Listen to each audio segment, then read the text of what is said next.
Content warning. This episode contains detailed descriptions of poisoning, historical murders, and gruesome physical symptoms. Listener discretion is advised. Plants are everywhere around us. They grow in our gardens, in forests, and even between the cracks of old castle walls. Most of the time, we don't think twice about them. Some heal us when we're sick, others feed us when we're hungry, but some can end a life with nothing more than a single touch.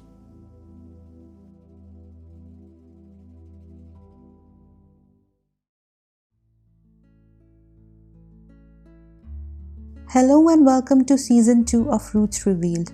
I'm Binish aka Beans, your guide to the fascinating history, culture, and science of plants.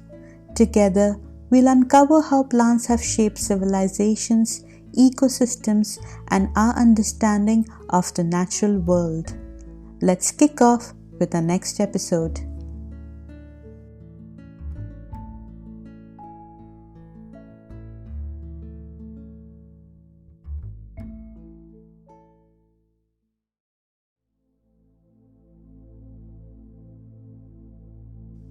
For thousands of years, certain plants have been the secret weapons of history. Kings and queens used them to eliminate rivals. Desperate people turned to them when they had nowhere else to go. Their stories aren't just about death. They're about power, survival, and the thin line between medicine and murder. In today's episode, we will unearth the sinister plants that turned ordinary hands into instruments of death.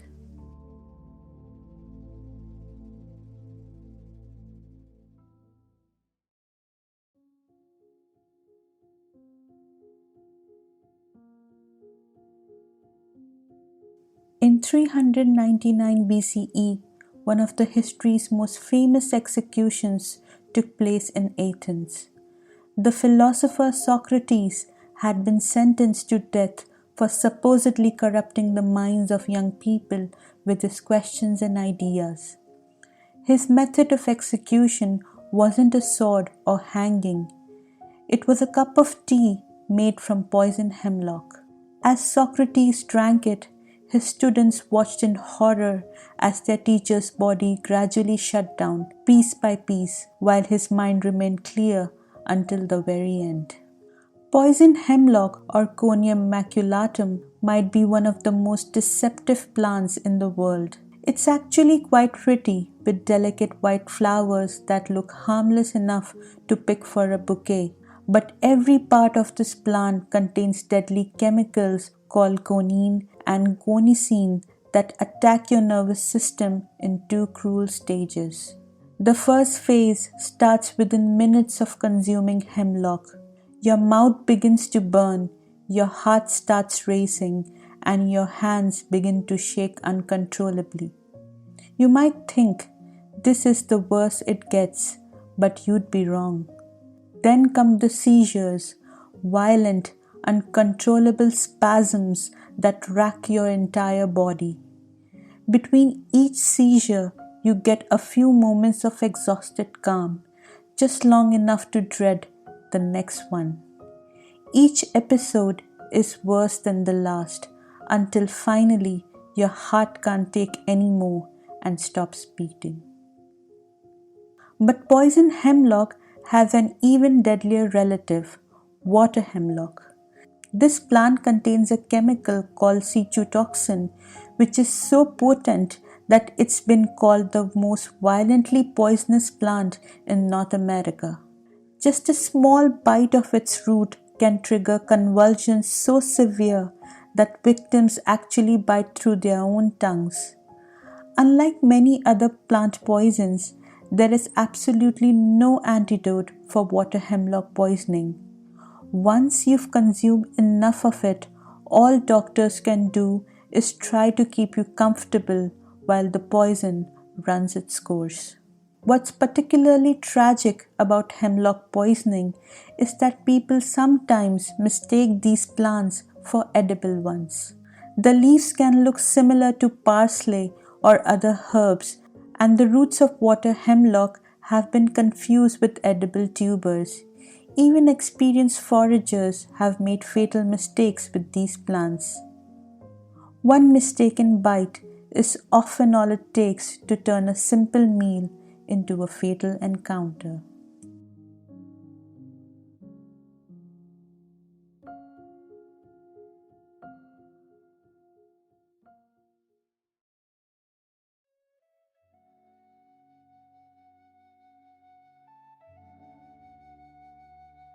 Deep in the Amazon rainforest, indigenous hunters discovered something remarkable thousands of years ago. They found that certain vines could be turned into a poison so precise that it would drop a monkey from the highest tree without damaging the meat at all. This discovery would eventually change both hunting and modern medicine. The poison called curare comes from the vines like Chondrodendron tomentosum and Strychnos toxifera. The process of making it required real skill. Hunters would boil the roots and barks for hours, creating a thick dark paste that they would coat on their arrow tips. When an animal was struck, something very specific would happen. The creature's muscle would stop working one by one. First, the eyelids would freeze, then the arms and legs would become useless, and finally, the diaphragm would stop moving. Death came not from pain or bleeding, but simply from the inability to breathe. What makes curare so interesting is how precisely it works. The active chemical ingredient tubocurarine acts like someone cutting the telephone wires in your body.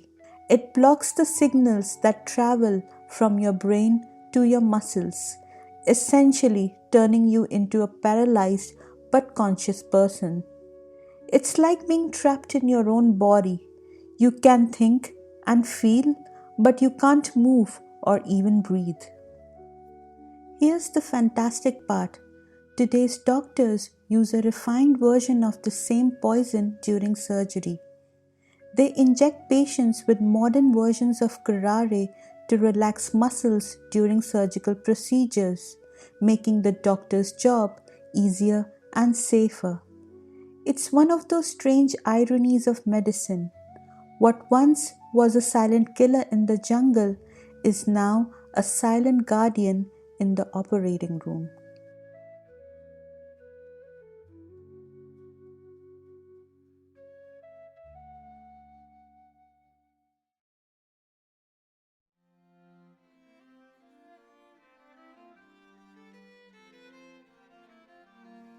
The name belladonna means beautiful woman in Italian, but don't let this pretty name fool you. This plant has one of the darkest histories you'll ever hear. Few plants have worked their way into human life quite like belladonna, a member of the nightshade family that looks harmless enough but has played a role in everything from beauty treatments to medicine to murder. The ancient Greeks were the first to really understand what this plant could do. They connected it to Circe, the sorceress from Homer's Odyssey, who supposedly used a nightshade brew to transform Odysseus' sailors into pigs. This wasn't just a mythology. The Greeks had learned through bitter experience that belladonna could cause terrifying hallucinations and even death. They passed this knowledge to the Romans, who found their own uses for the plant's deadly properties. Roman emperors and their families lived in constant fear of poisoning, and belladonna was often the weapon of choice for palace intrigues. During the Middle Ages, belladonna became central to European folklore about witchcraft. People were convinced that witches gathered this plant to make flying ointments. Thick pastes, when applied to the body, allowed witches to fly through the night sky. Now, We know there's no such thing as flying witches, but people weren't completely off base about what the plant could do. When belladonna's chemicals soak through your skin, they can trigger intense hallucinations that make you feel that you're floating or flying. These experiences were so vivid and realistic that people who tried these ointments genuinely believe that they had left their bodies and traveled to supernatural gatherings. But belladonna's strangest chapter might be its role in Renaissance beauty culture.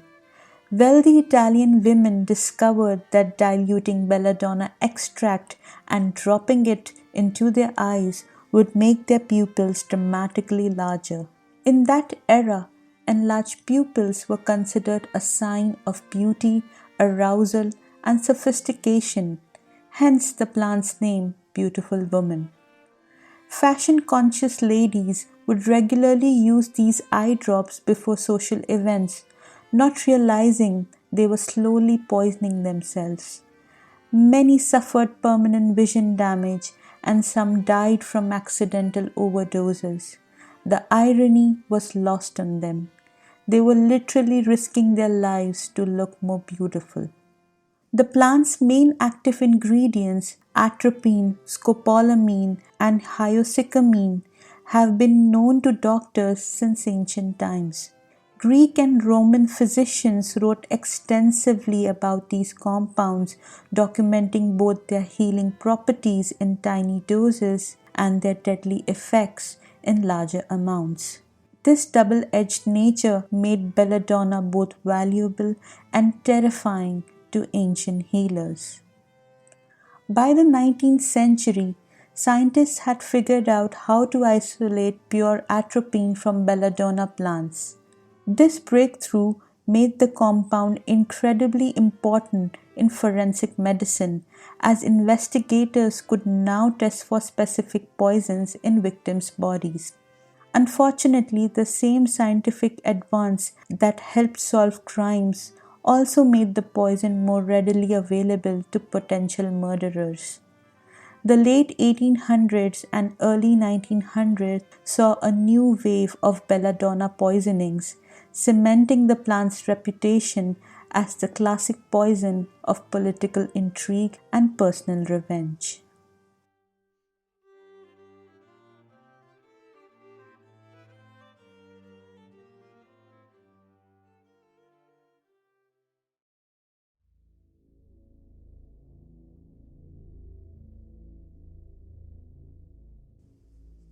If there was a contest for the most horrifying way a plant can kill someone, strychnine would probably win. This poison, which comes from the seeds of Strychnos nux vomica tree, doesn't just end lives, it tortures people to death in one of the most brutal ways imaginable. Strychnine works by attacking your spinal cord and blocking your brain's ability to tell your muscles when to relax. Imagine if every muscle in your body suddenly contracted at the same time and couldn't stop. That's exactly what happens during strychnine poisoning. Your body arches so severely it might actually break. Your jaw locks into what doctors call a sardonic grin, and your eyes bulge out of their sockets. The most terrifying part is that victims remain completely conscious and aware throughout these episodes, feeling every moment of agony as their own muscles suffocate them. The slightest touch, sound, or even a breath of air can trigger another round of convulsions. Patients have been known to go into spasms just from hearing a door close or feeling a gentle breeze. Each episode lasts several minutes and is followed by a brief period of exhausted calm, just long enough for a victim to dread the next attack. Death usually comes after 5 or 6 of these horrific episodes, when the diaphragm finally gives out and the person can no longer breathe. During the 19th century, strychnine became a popular murder weapon because it was relatively easy to obtain and almost impossible to detect in food or drink. One of the most notorious strychnine killers was Dr. Thomas Neil Cream, who terrorized London in the 1890s. Cream specifically targeted prostitutes, approaching them with pills that he claimed would prevent pregnancy. Instead, these pills contained lethal doses of strychnine. Cream was methodical in his approach, keeping detailed written records of his experiments with different dosages and timing. He wanted to perfect the art of murder, treating his victims like laboratory subjects. His targets died in unimaginable agony, their backs arched, faces frozen in that characteristic grimace that strychnine produces. Before he was finally caught and executed in 1892, Cream had killed at least 7 women, though police suspected the real number was much higher. What made Cream so dangerous wasn't just that he was a killer. It was that he was a doctor who knew exactly what he was doing. He understood how strychnine worked inside the body and could figure out the perfect dose to cause the most damage. His case opened people's eyes to just how cold and calculating a strychnine poisoner could be, turning medical knowledge into a weapon. It's a chilling reminder that the same expertise meant to save lives can just as easily be used to destroy them.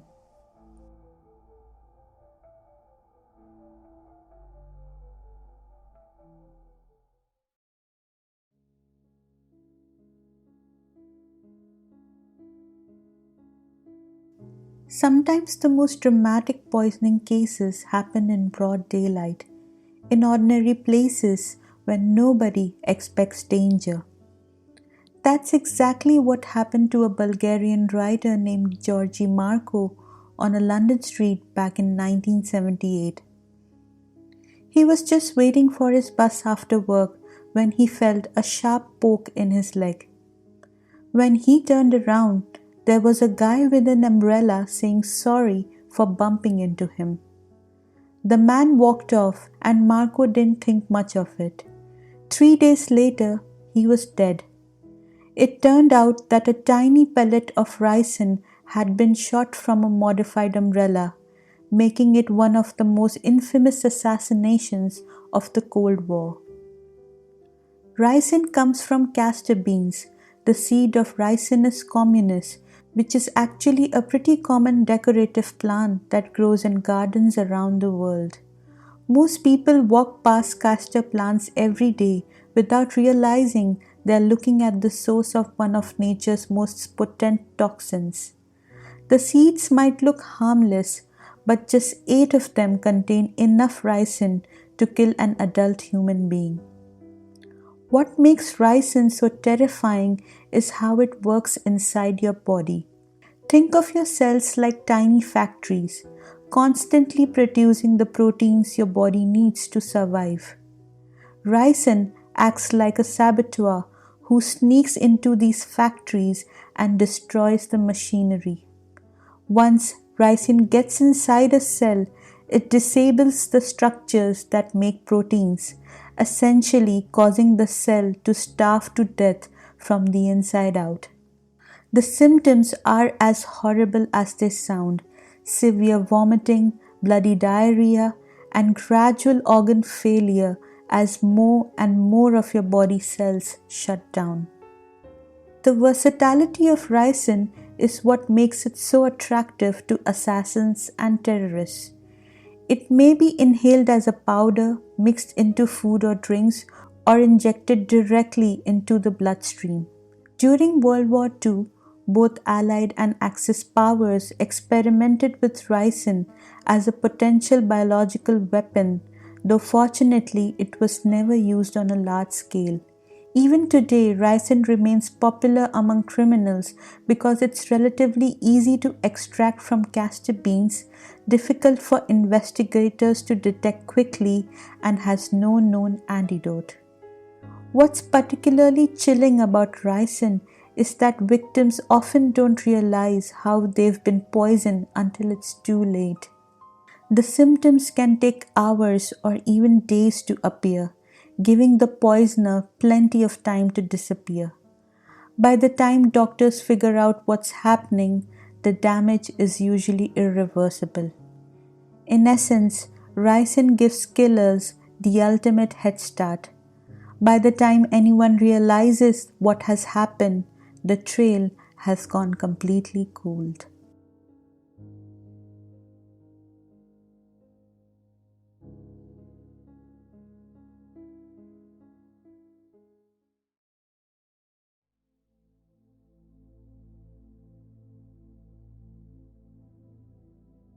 From ancient assassinations to modern crimes, poisonous plants have quietly shaped history.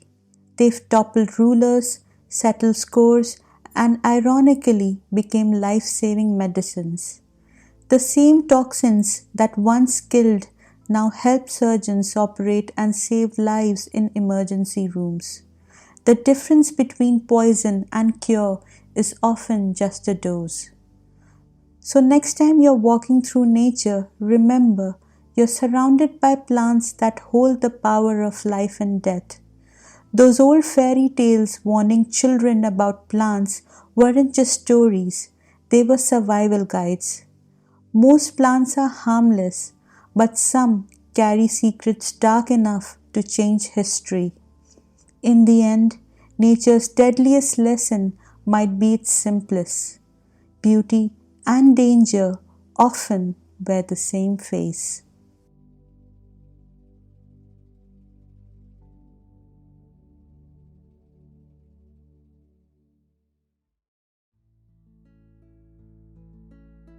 Thank you for tuning into Roots Revealed. Support the show by leaving a review on your favorite podcast platform and sharing episodes with friends and family. If you have any feedback or suggestions, reach out to me at hello@rootsrevealed.org. Remember to keep exploring your roots and celebrating the rich diversity of our shared history. See you next time. Bye.